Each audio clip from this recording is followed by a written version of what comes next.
So Margot, Westminster seems like one hell of a hectic place to work. What's it like? It is indeed hectic. You've hit the nail on the head there. It depends. The atmosphere changes.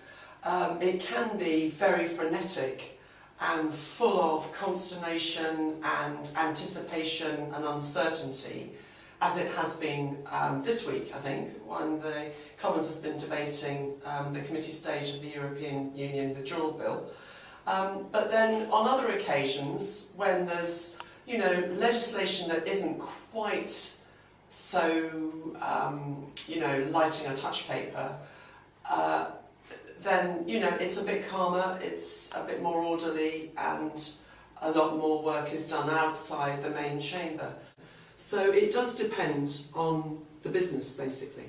But it is always changing, always something different, something new, and many, many things going on at once. That's the other thing. Thank you.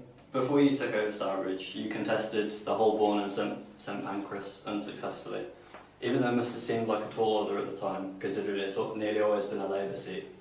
What was it like dealing with defeat, and how did you move forward with it?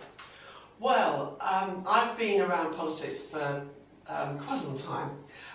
It was definitely my second career, but I have been fascinated by it since my mid-teens. So I know the score.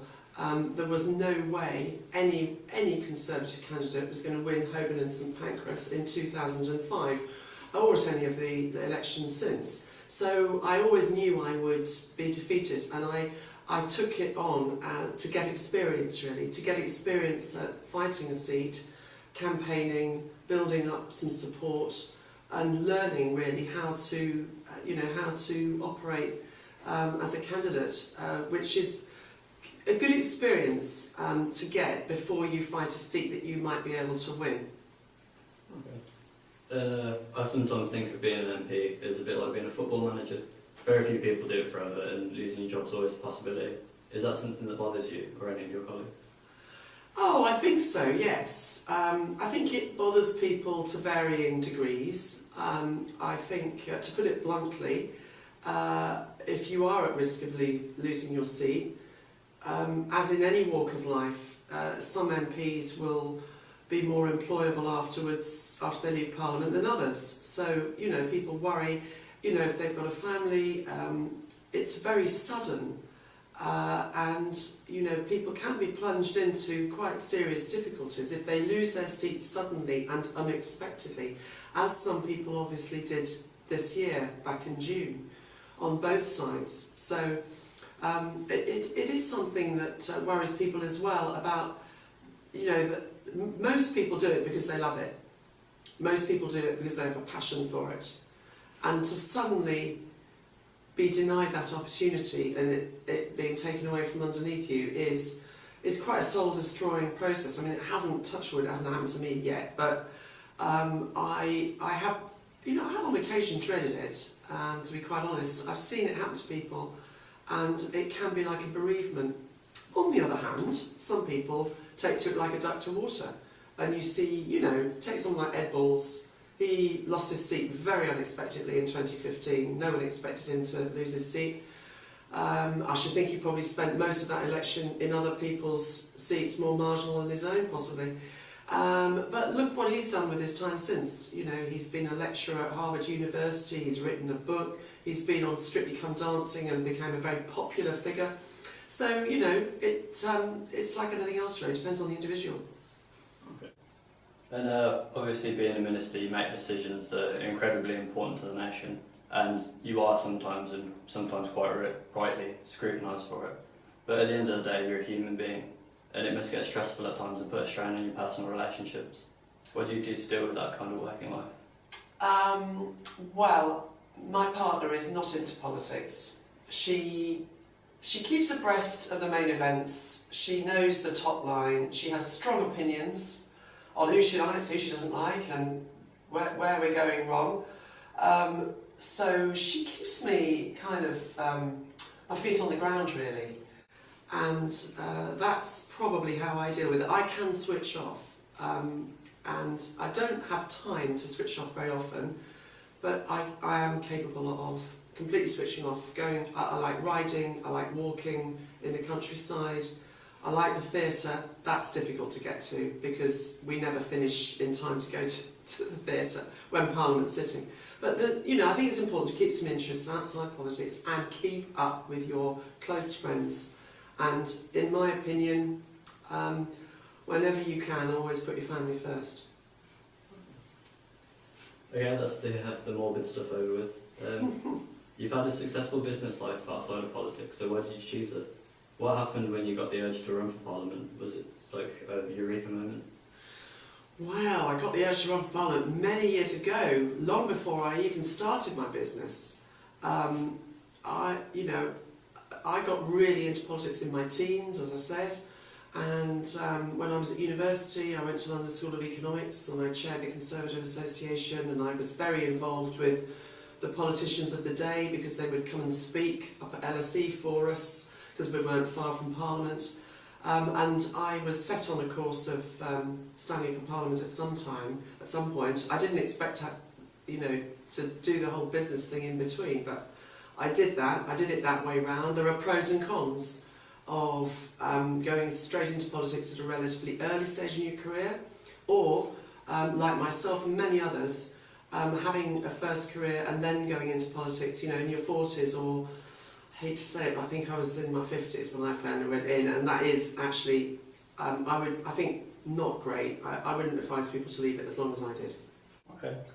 And for anyone who is a young person who's interested in entering politics, especially those living in the Black Country, what advice would you give them?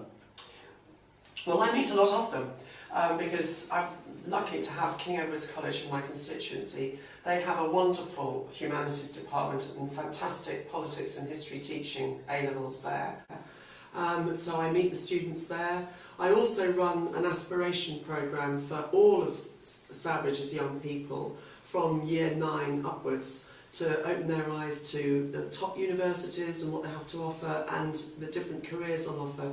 I've got one coming up 2 weeks' time, and so I stay very much in contact with young people, and I always have them on work experience. If they're interested in a political career, it's a good idea to get into an MP's office to see what it's really like day to day. Sadly, that has put some people off, but as many as that, it has further encouraged some people as well. And that, I think, get some work experience with your MP, that's a good idea. I think start looking online at the various think tanks that develop policy ideas. There's a fantastic one that comes to mind called Policy Exchange, for example. There's the Resolution Foundation, that's another brilliant think tank, that are independent of political parties, but are really valuable, and they're resources we use as ministers to road test ideas and to check what we're doing against, some realities. So I would say get involved in think tanks, write, communicate, do interviews like you're doing, and get some work experience. And then I would say probably best to do something else first. Now you can just go into Westminster, become a researcher, get a job in an MP's office, and then maybe try to get to become what they call a special advisor to a minister. That's fascinating. It's a great job if you can get one. But that is difficult. It's not easy to come by. And then you can then get into Parliament. I have colleagues who've just done that. But increasingly, I think, people who select candidates are looking for some experience outside politics. So I would advise, 5 or 10 years. In my experience of being in Parliament, the best preparation is undoubtedly to become a barrister. My colleagues who've been at the bar, and solicitor to be fair, a lawyer of either type, they start with a head start. Okay. Thank you very much for the interview. And like me, Civify is a collective of youth activists trying to get more young people into politics and evidence ways to hold decision makers accountable, stuff like the interview, for example. Is there anything else you'd like to say to them to finish? Yes, I would actually. I'd like to encourage people on the path to some political activity, whether it's standing for Parliament, standing for local council, or just joining a pressure group about something which you care deeply about. It does work. We are lucky in this country to have to live in a democratic environment. There's nothing like being able to turf the government of the day out of office. It is a right that we as politicians respect. But all the time, I'm constantly reminded as a minister of the power of the democratic process. I've got a very, very wide portfolio, and I couldn't possibly be across it to a top standard every minute of every day. It's just too big. So there inevitably are things that perhaps get left a little bit too long, and there's nothing like a question in the House from an opposition member or a member of my own party to jolt you into thinking, God, I've got to get back onto that one. So it does work. I'm bringing in some legislation in the new year about the minimum wage to support low-paid workers, and that is as a direct result, really, of the lobbying that has been done by one of my parliamentary colleagues. He's had a meeting with me, he's asked questions in Parliament, and I've worked it up into some legislation I'm introducing in the new year, so it really does work. Okay. Thanks very much. Thank you. Just spoke to Margot, the Conservative MP for Starbridge, and found out about how from a young age she wanted to run for Parliament. She knew what she was doing and she was really interested, but it was also interesting in learning about her personal life and how it's been affected by her running for Parliament.